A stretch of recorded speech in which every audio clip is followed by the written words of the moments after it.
Good morning. I'm very honored to be here with all of you who care so deeply about the future of Puerto Rico, like I do, ensuring that it continues to be a wonderful place for future generations. I'd like to ask all of you to suspend reality for a few minutes. Imagine that it's September 20th, 2027, 10 years from the day that Hurricane Maria made landfall. You turn on the national newscast to hear the following news report. Good morning.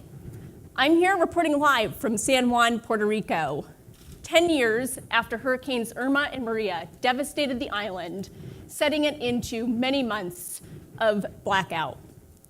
Today, it's fair to say that Puerto Rico has bounced back in a major way. Tourists are again swarming to the island, visiting its beaches, resorts, and vieques, and its beautiful bioluminescent bay.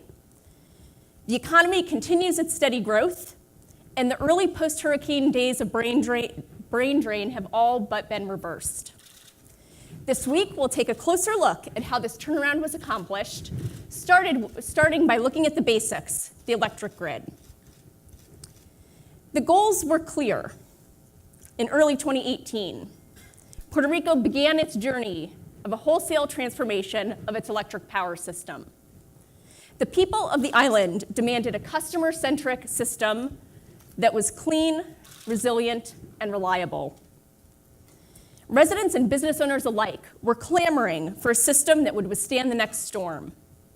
Leaders across the island heard the call and put the wheels in motion, not to just fix the existing system, but to create and transform a whole new system.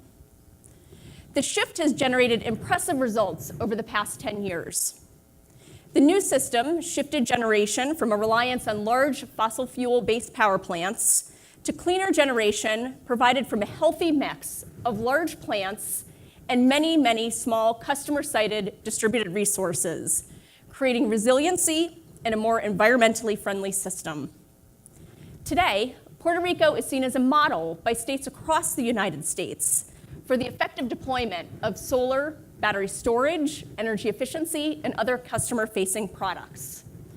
Rates are structured to ensure that both consumers and the system at large benefit from distributed energy resources. Interconnection applications are processed in 24 hours or less. Customers are active participants in the electric system without the burden of having to actively think about their involvement. Reliability of the system is world-class, with even this season's strongest of storms only causing minor outages to isolated parts of the island. And resiliency is even better, with outages after most storms lasting an average of less than 1.5 days. Power quality and reliability is no longer an issue that plagues customers. At the same time, rates have remained affordable and consistent, allowing people across the island to be able to afford electricity to provide a high quality of life. Last but certainly not least, the economy has thrived, with existing businesses expanding their Puerto Rican operations and new businesses opening. Pharmaceutical manufacturers like Pfizer and Amgen have stayed and expanded because of the economic certainty that the resilient energy grid provides. Tourism has reached a new all-time high, making Puerto Rico not just a top destination in the Caribbean, but around the world. So now the news report has ended. We're back here in 2018, and I think we can all agree that this is a future all of us would like to see become a reality. But standing here today in 2018, it is far from certain. As the rebuilding moves forward, you're going to hear from a lot of very smart and influential people in whose hands this transformation and the future of the island sits. I firmly believe this vision is possible. It will take clear, uncompromised leadership, but it is possible. For 25 years, the Smart Electric Power Alliance has been working with diverse stakeholders across the energy industry to figure out what is it that we need to do to move towards a clean and modern electric system. Step one is to know where it is you want to end up. Puerto Rico can already check that box. We've heard the vision. The next step is to identify the obstacles. You all know the formidable challenges that we have in front of us that stand between today and the newscast of our dreams. Collectively, they are restraining progress and strangling the economy. I like to call these challenges the big frickin' knot.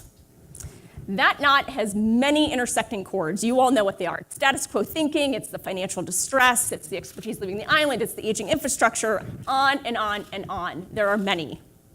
This big frickin' knot can seem impossible to untie, but I assure you it is not. As we work together to tear apart this knot, chord by chord, we can begin to weave these chords into the fabric for a new Puerto Rico that will be the envy of the world. We are seeing all across the United States the foundation being built for a 21st century electric system, but transitions have been slow and are still in the early stages. For example, in Hawaii, after extensive engagement with all stakeholders, the utility system there is moving away from the 100-year-old process of investment, of the business model away from capital investment to rewarding the utility for performance. In Ohio, the Public Utility Commission is holding a series of convenings and conversations talking about how do you use the backbone of distributed energy resources to create a resilient grid.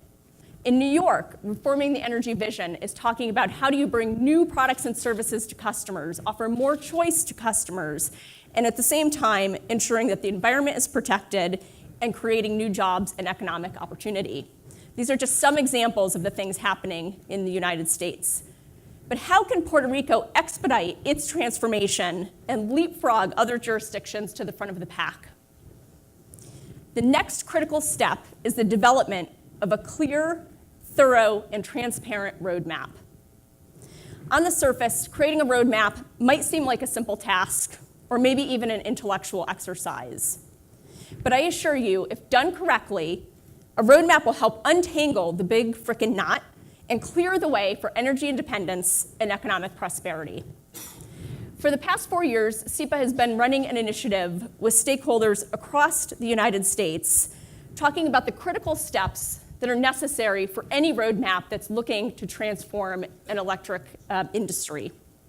Active participants in this initiative have ranged from utility and utility organizations like Pacific Gas and Electric, Arizona Public Service, the American Public Power Association, the National Rural Electric Cooperatives Association, to technology companies, both big and small, like ABB, Siemens, Sunverge, STEM, to consultants like Accenture and Scott Madden, along with many, many others. From this work, we know what a good roadmap looks like. It needs to be created through a robust and transparent stakeholder engagement process that includes a comprehensive and broad set of perspectives, including end users, government and business interests, industry experts, and others. It also needs to lay out the end objectives that Puerto Rico hopes to achieve and key milestones along the way.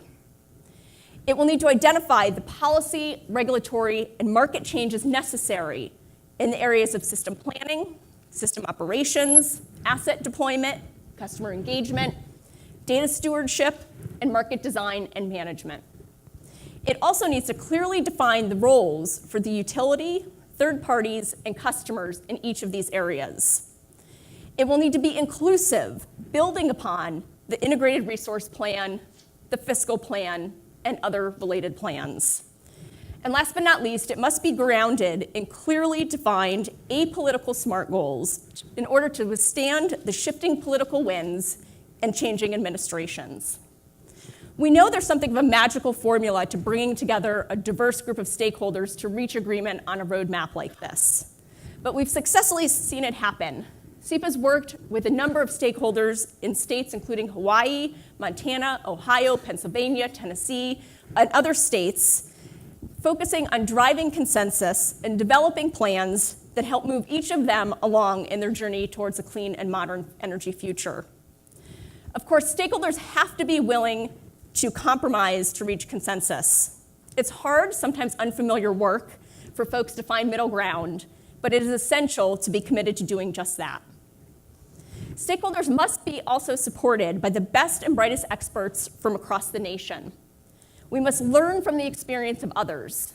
We must not be afraid of the use of data to achieve our goals.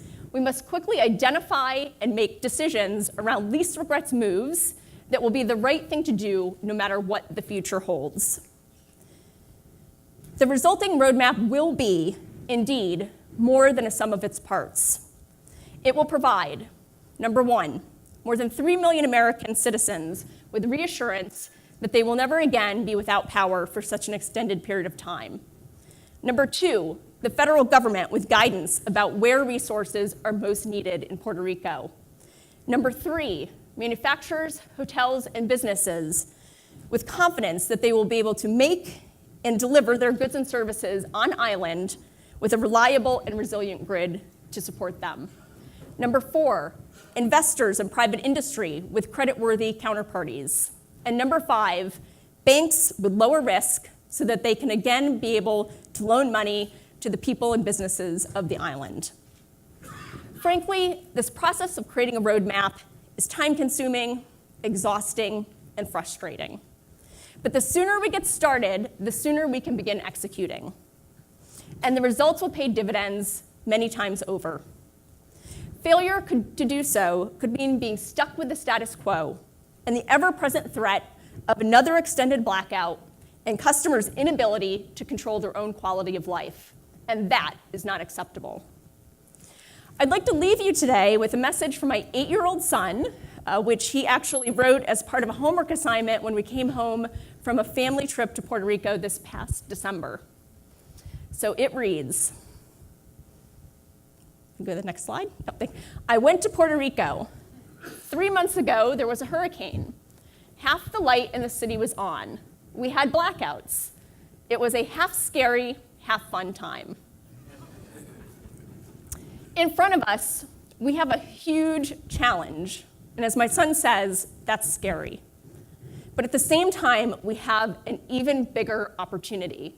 Now, I don't know if I use my son's word of fun to describe that opportunity, but it most certainly is exciting. And it absolutely is an opportunity we cannot waste. Thank you.